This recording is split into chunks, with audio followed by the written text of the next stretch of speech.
Our second speaker, Viktoria Sklyar, with a speech titled "Let's Light Up, Girls."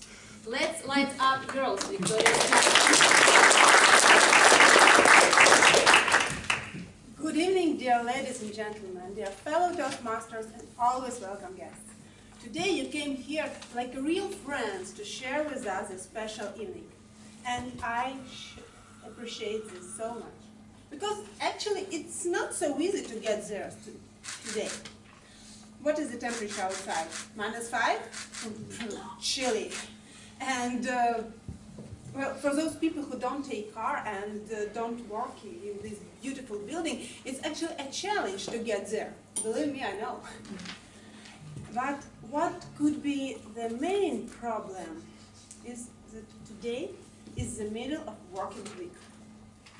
And for some working people, the only place you want to be on Wednesday evening is your warm bed at home.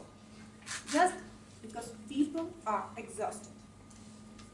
Some of us, yes. When you start working in the new organization, you love your job.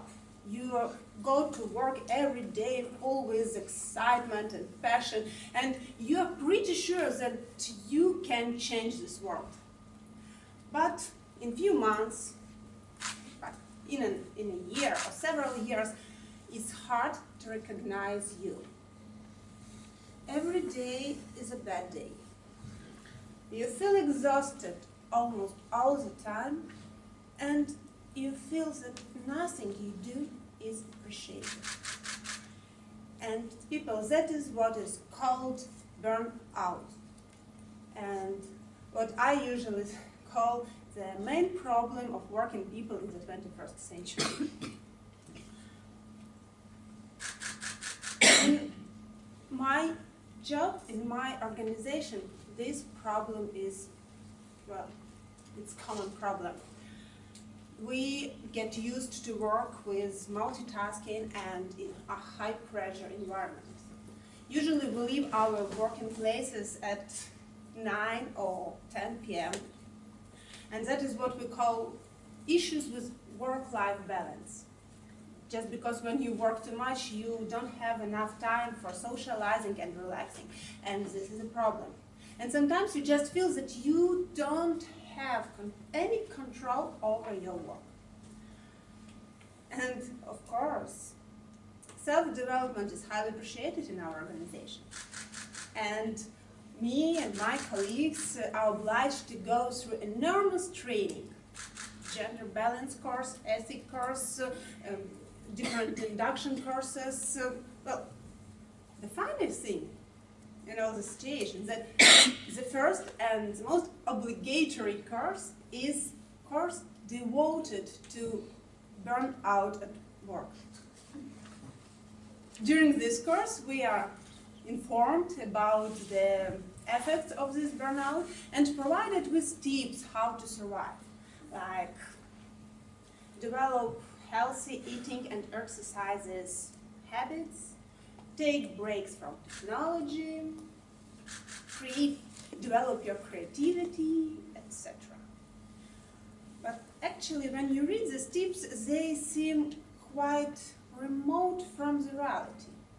For example, how can you develop a healthy eating habit if the only free time when I can eat is 11 p.m.?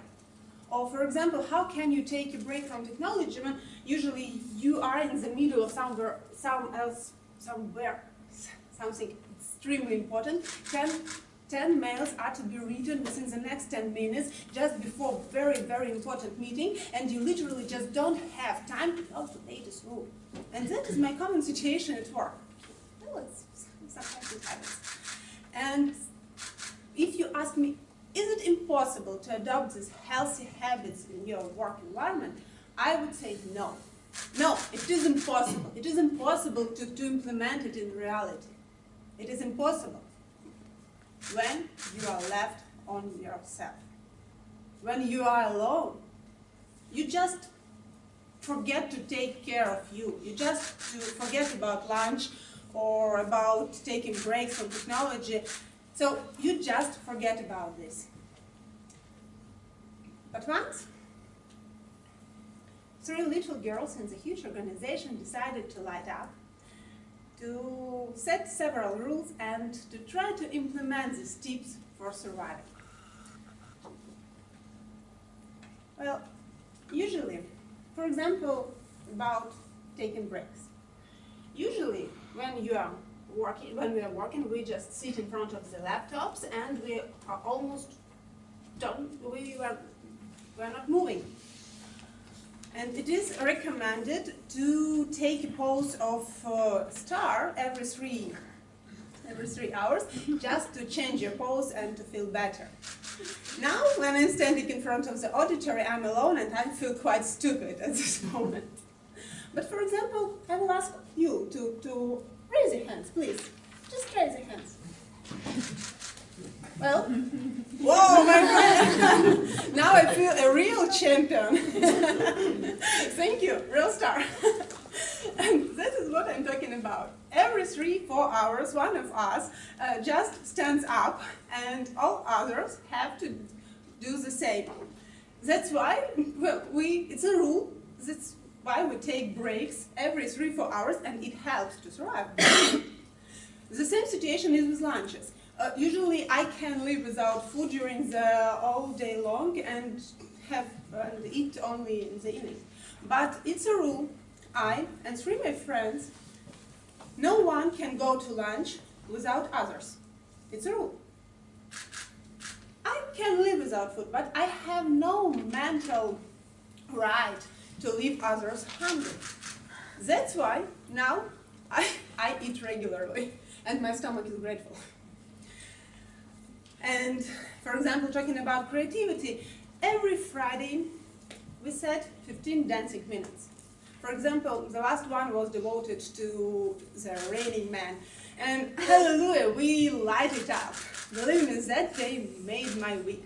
And what I'm talking about, we don't work less. We don't go home in time. But now we made our lives a little bit better and a little bit brighter. That is what my point. Please find someone who will help you to take care of you, and that it will help you. Believe me. Give people a common enemy, and hopefully they will work together. Thank you.